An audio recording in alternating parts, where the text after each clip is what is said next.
Bonjour à tous, c'est Marie du blog Selkios et je suis ravie de vous retrouver dans cette nouvelle vidéo dans laquelle on va décrypter ensemble la différence entre wordpress.com et wordpress.org.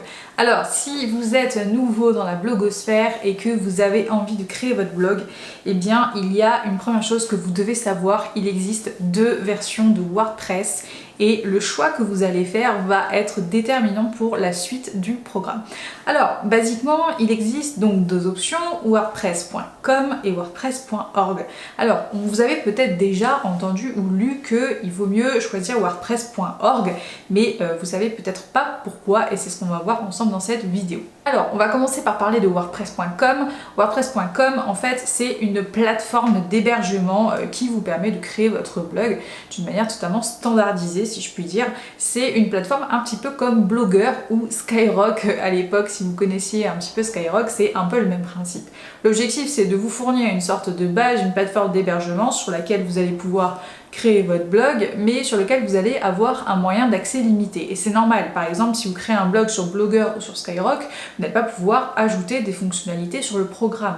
C'est un petit peu comme si vous vouliez ajouter une fonctionnalité sur Facebook. Ça fonctionne pas comme ça. Donc WordPress.com, c'est vraiment une plateforme d'hébergement qui va vous permettre de faire la base, c'est-à-dire créer un blog avec des options limitées et de pouvoir créer, simplement mettre en ligne du texte comme ça gratuitement. WordPress.org, c'est quoi? WordPress.org, c'est un CMS que vous pouvez télécharger gratuitement ou sur lequel vous pouvez travailler en ligne. En fait, WordPress.org, contrairement à WordPress.com, n'est pas une plateforme d'hébergement, mais simplement un logiciel qui vous permet de pouvoir éditer derrière votre blog et votre contenu. Donc, lorsque vous allez opter pour WordPress.org, vous allez devoir choisir un hébergeur en parallèle. Donc, pour rappel, un hébergeur, c'est une plateforme sur laquelle vous pouvez stocker vos données et pour laquelle vous payez. Donc la raison pour laquelle il est généralement préférable d'opter pour WordPress.org, c'est parce que vous allez avoir beaucoup plus de liberté en matière de personnalisation.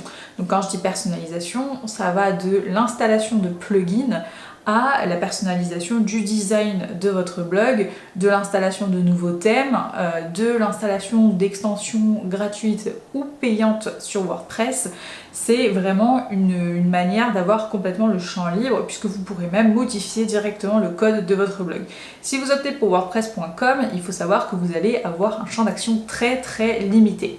Alors, vous vous demandez sûrement peut-être si vous avez déjà un blog sur WordPress, si vous avez un blog WordPress.com ou un blog WordPress.org. Alors, la première question qu'il faut vous poser, c'est est-ce que vous avez un hébergeur? Est-ce que lorsque vous avez créé votre blog, vous avez acheté un hébergement sur un hébergeur tiers ou est-ce que vous avez simplement créé votre blog sur WordPress et vous ne payez absolument rien?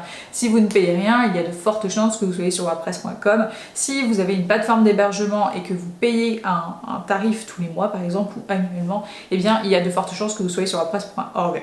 Ensuite, il faut regarder du côté de la personnalisation. Si vous ne pouvez rien personnaliser au niveau du thème, si vous ne pouvez pas installer de plugins sur votre site WordPress, c'est qu'il y a de fortes chances que vous soyez sur WordPress.com. Si au contraire vous avez la possibilité de téléverser des nouveaux thèmes, des nouvelles extensions, que vous pouvez ajouter des plugins WordPress, eh bien il y a de fortes chances que vous soyez sur WordPress.org.